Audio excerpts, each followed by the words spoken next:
We find our nation on a precipice, true tipping point.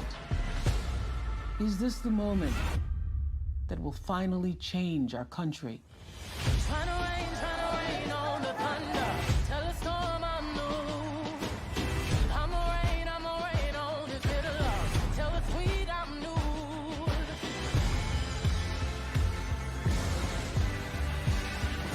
It's not a broken system. It was built to function exactly as it is. We must respond with bold action. This is our country, too. We can build new systems that do what they should. I'm a walk, I'm a march on the regular. We are united. We are standing. Follow away. And we are going to fight this fight. Freedom, I can't move. Freedom, cut me loose. I break chains all by myself. There is something happening across this country. When we work and when we fight and when we march and when we speak up and when we offer solutions, we win. I'ma keep running cause the winner don't quit on themselves. It's always the right time to celebrate women and black women in particular. It is an opportunity to show the nation and the world that we will act. It has been an inspiration. You have the choice, and it is that choice that gives you power. Vote. Vote like your life depends on it, because it does. That is what we need next. Action.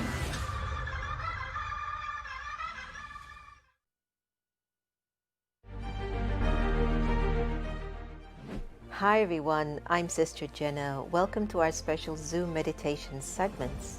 Look, it's no joke. Things are kind of weird. It's just weird. Pandemics, protests, job insecurity, global pause. Everyone's numb, but also everyone's searching. And they might be searching on this little gadget of Zoom in a little box. People from all over the world who don't know each other are coming together in Zoom rooms to figure out who they are, why they're here, and how to meditate. Meditation is something that we've often thought that if we make our minds empty, we've meditated. I don't believe that. I think it's important that we learn how to channel our thoughts in a right way that are connected to our vision, our goal, our spiritual attainments, our mental capacity. Then you're really meditating.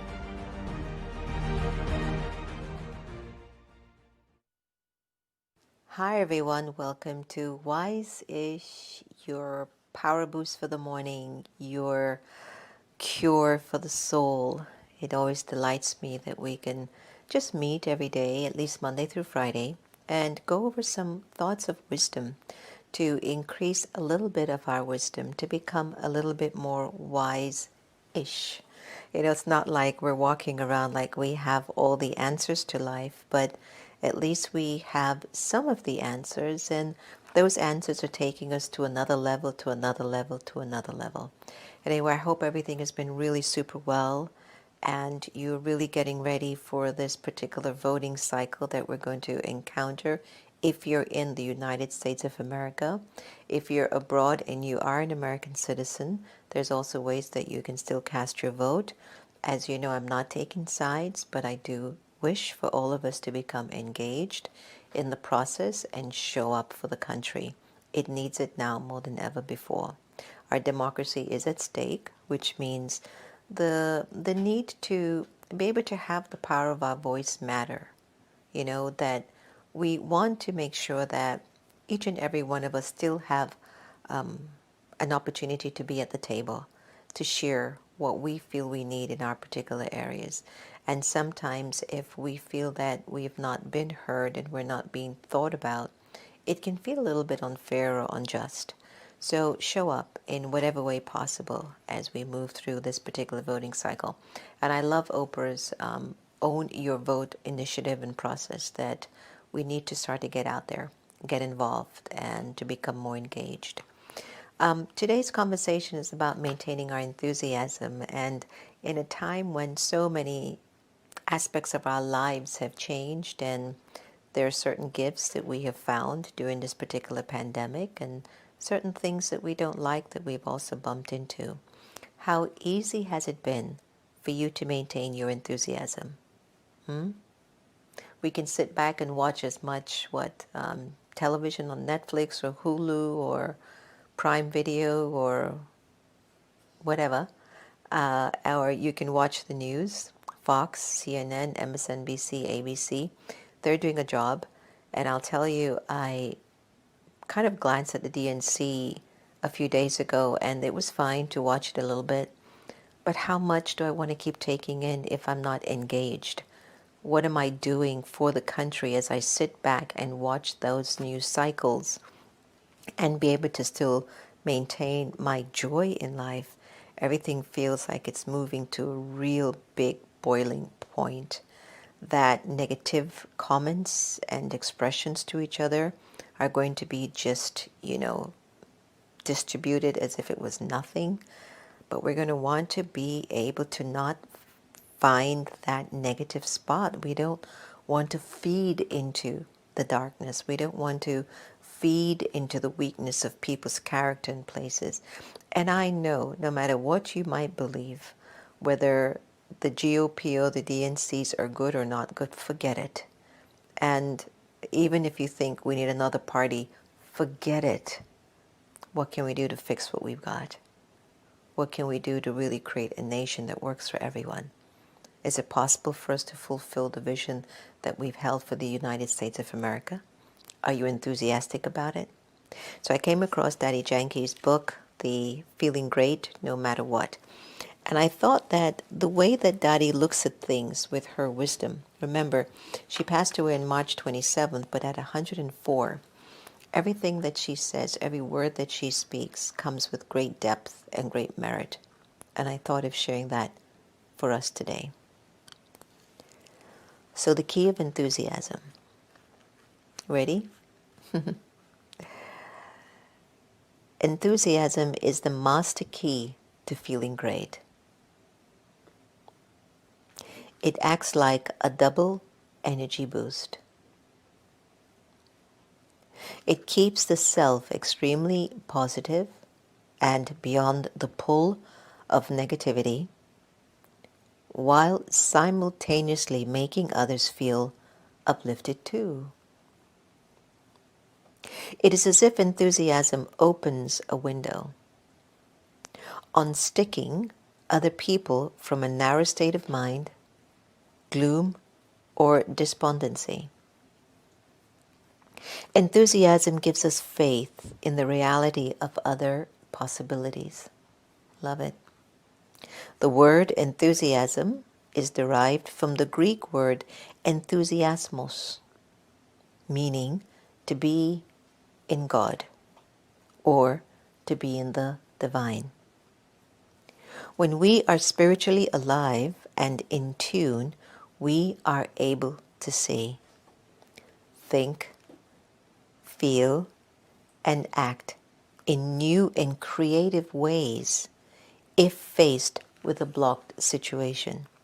For example, a person with enthusiasm never sees a problem as a problem. Don't you love that? They never see an obstacle as an obstacle. They are lifted above the pull of fear, doubt, or pessimism. Instead, they envisage solutions, create bridges, and rather than fighting an obstacle, they simply dissolve it.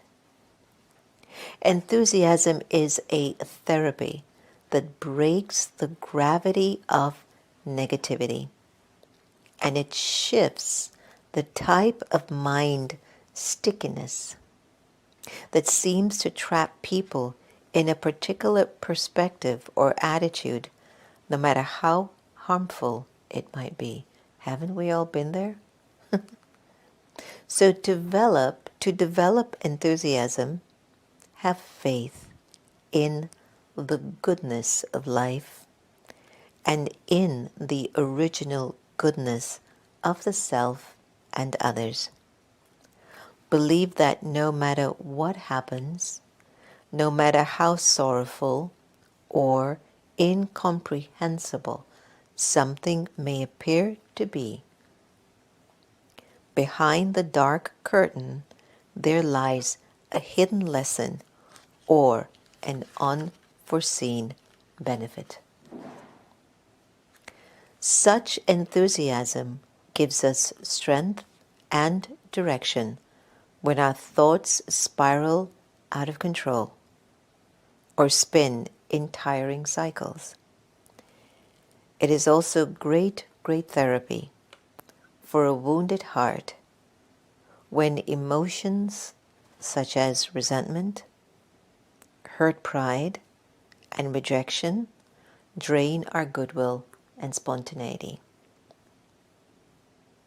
Enthusiasm is such an important factor in feeling great that in India, a goddess has been created to represent this creative, benevolent, and uplifting energy.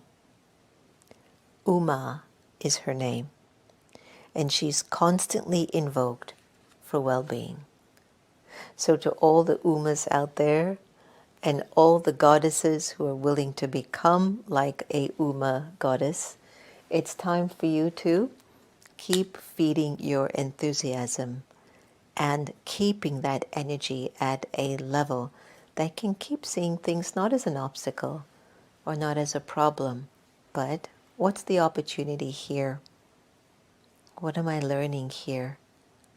Enthusiasmos, to be from God, to have that energy of creativity and lightness. Are you opened?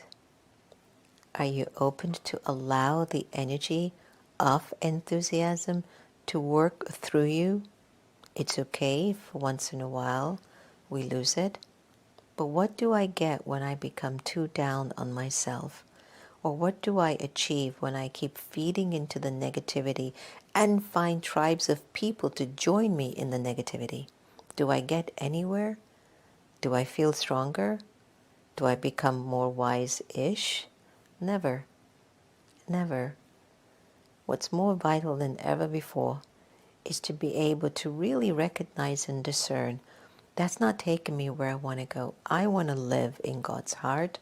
I want God to live in my heart. I want to be able to push my limits, see what my capacity is, observe what is it that's waiting for me to learn and to grow from. Someone who's enthusiastic will just keep looking at life every day with new eyes, with open-heartedness, and with absolute innocence, wondering, what am I going to learn today? What's going to be my gift today? What is my present today? Thank you a lot for joining us on Wise-ish this morning. And remember, keep in mind, feel free to send us any particular idea or thoughts that you'd like us to just share these little short 15-minute window with you every day, Monday through Friday, and to enjoy the radio show. America Meditating Radio show has been offering so many incredible guests on air. So with all the time that we might have when you're jogging, going for a bike ride, or you're driving in the car, just put it on. You can get it on any one of the major networks. So I want to thank you so much for joining us on Wise-ish today. And just remember, no one can take away your happiness unless you give them permission. And we really are here to love each other the same. So let's do that. Take care, everyone. Enjoy.